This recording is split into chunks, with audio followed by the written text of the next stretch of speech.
तो hello friends, कैसे हो आप सब। आप सभी का हमारे यूट्यूब चैनल राहुल जीएस सबके अंदर स्वागत है। दोस्तों, आज हम बात करने वाले हैं एलडीसी, लैब असिस्टेंट, वनपाल और हाई कोर्ट चतुर्थ श्रेणी वाली परीक्षाओं सभी के लिए, जिसमें भी राजस्थान की कला, संस्कृति और इतिहास आती है, उन सभी भर्ती परीक्षाओं के लिए ये वीडियो इंपॉर्टेंट होने वाला है। और मैं आपको एक बात बता दूं कि अगर आप ये बुक्स को छोड़कर, चाहे आप दीनदयाल पढ़ रहे हो या नाथ पढ़ रहे हो या दिशा पढ़ रहे हो, तो वो सब आपकी बेकार जाने वाली है, ये बात आप समझ लेना।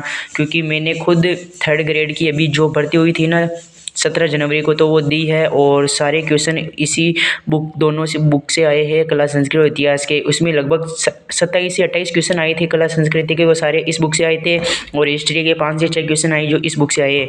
अगर कला, संस्कृति और इतिहास के आपके सब्जेक्ट यानी कि सिलेबस में टॉपिक है और आप अगर उनके लिए कोई दूसरी बुक्स पढ़ रहे हो, तो अभी छोड़ देना मेरे कहने से और ये बुक पढ़ लेना, क्योंकि इनसे लाइन टू लाइन क्वेश्चन आते हैं। और आपको यकीन ना हो तो मैं आगे इसमें 7-8 क्वेश्चन का मैं वो स्क्रीनशॉट लगा दूंगा, कौन से क्वेश्चन किस प्रकार से आ रहे हैं, वो भी काल कर्मानुसार। इसलिए आपको ये बुक बहुत इंपॉर्टेंट है और आप इन दोनों बुक को ज़रूर पढ़िए। तो वीडियो में स्टार्ट करते हैं। अभी तक आपने चैनल को सब्सक्राइब नहीं किया तो प्लीज़ सब्सक्राइब कर दीजिए। इसी चैनल पर ऐसी एजुकेशनल वीडियो मिलती रहेगी आपको। तो इसके अंदर आप सिलेबस देख लिए। राजस्थान का परिचय, लोक देवता और प्रमुख संत संप्रदाय, उत्सव त्योहार, मेले, वस्त्र आभूषण, चित्रकला, लोक कला और लोक संगीत, स्थापत्य कला, इसमें दुर्ग ये सभी, लोक नाट्य, लोक गीत, भाषा साहित्य, प्रमुख पर्यटन स्थल, प्रमुख व्यक्तित्व, इस प्रकार से लगभग ये 136 पेज की बुक है। और आपका अगर एक भी क्वेश्चन बाहर चला जाए ना, आपके जितनी भी कौन सी भी परीक्षा हो रही है, तो मैं यही हूँ और आप कमेंट कर देना। अगर एक भी कला, संस्कृति का और इतिहास का क्वेश्चन इन दोनों बुक से जो अगर बाहर आ जाए ना, तो जब एग्ज़ाम होंगे ना, तभी आपको पता चलेगा कि हाँ, हमें पहले बताया था और वो एकदम सही बताया था। तो इसलिए बोल रहा हूँ, अगर आप ये वाली बुक नहीं पढ़ रहे हो तो अभी भी आप गलती कर रहे हो, लेकिन अभी भी टाइम है आपके पास, तो आप ये वाली बुक्स पढ़ सकते हो। तो ये तो हमारी कला, संस्कृति की बात हो गई। और अब हिस्ट्री में भी मैं आपको बता देता हूँ, जो आपके सिलेबस में टॉपिक है तो वो छांट कर आप इनसे पढ़ सकते हो। इसमें 1857 की क्रांति, प्रमुख क्रांतिकारी, प्रमुख किसान आंदोलन, जनजातीय आंदोलन और प्रजामंडल, एकीकरण और शौर्य परंपरा, यानी कि इसमें कुछ व्यक्तित्व वाले टॉपिक है। तो ये लगभग 85 पेज की बुक है, आराम से पढ़ने में आ जाएगी। और एक एक लाइन टू लाइन क्वेश्चन बन रखे हैं इसमें। आपको एक मैं व्यक्तित्व वाले के अंदर बताता हूँ, हमारे मेंस के अंदर 3 पेज से 2 क्वेश्चन आए हैं लगभग।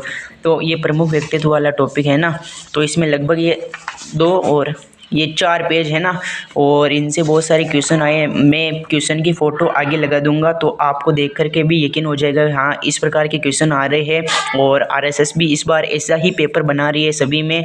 और थर्ड ग्रेड से आपने नमूना देख लिया होगा कि कैसे पर्सन आ रहे हैं। और एक क्वेश्चन मैं आपको ये बताता हूँ कि कपूरचंद कुलिस के बारे में उन्होंने पूछा था, तो उसमें 4 इनके बारे में स्टेटमेंट दे रखे थे और उसमें से एक गलत था, तो वो हमें पहचानना था। तो आप कपूरचंद कुलिस को पूरा इससे पढ़ोगे तो ही आपको पता चलेगा कि हाँ, उसमें ये था। उसके अंदर एक तो ये वाली लाइन भी थी, मैं देखता चला गया श्रृंखला उन्होंने लिखी थी, और एक राजस्थान पत्रिका की इन्होंने रचना की थी। और एक तीसरा स्टेटमेंट ये था कि पालम पॉल टुंडाड़ी भाषा में नियमित कॉलम लिखा जाता था। तो इस लाइन के बारे में किसी को पता नहीं था, ये किसी भी गाइड के अंदर नहीं है। मैं दीनदयाल, दिशा सभी की बात कर रहा हूँ, नाथ, जितनी भी बुक है ना, किसी में ये वाली लाइन और ये नहीं लिखा था। जिसने 10th वाली किताब पढ़ी है उन्हीं को पता है कि ये वाला कथन भी राइट है। इसलिए मैं आपको आगे क्वेश्चन बता रहा हूँ, तो आप देख लेना। तो थर्ड ग्रेड के अंदर कौन कौन से क्वेश्चन आए वो एक बार आप इसकी झलक देख लीजिए, और फिर आप यकीन करना कि ये बुक्स आपको पढ़नी चाहिए या नहीं पढ़नी चाहिए। तो पहला प्रश्न आप देख लीजिए, लोक देवताओं को जन्म के आधार पर काल कर्म अनुसार जमाइए। तो इस प्रकार का प्रश्न देखो, फर्स्ट बार ही ऐसा पूछ रखा, और अब सारे पेपर में ऐसे ही क्वेश्चन आएंगे। तो इस प्रकार का क्वेश्चन आ रखा था जो 10th की बुक से सीधा सीधा ले रखा था। फिर ये वाला देख लीजिए, साहित्य अकादमी पुरस्कार की रचनाओं को कालक्रमानुसार जमाइए, यानी कि कौन सा पुरस्कार किनको कब कब मिला है, इस प्रकार से इनको कालक्रमानुसार जमाइए।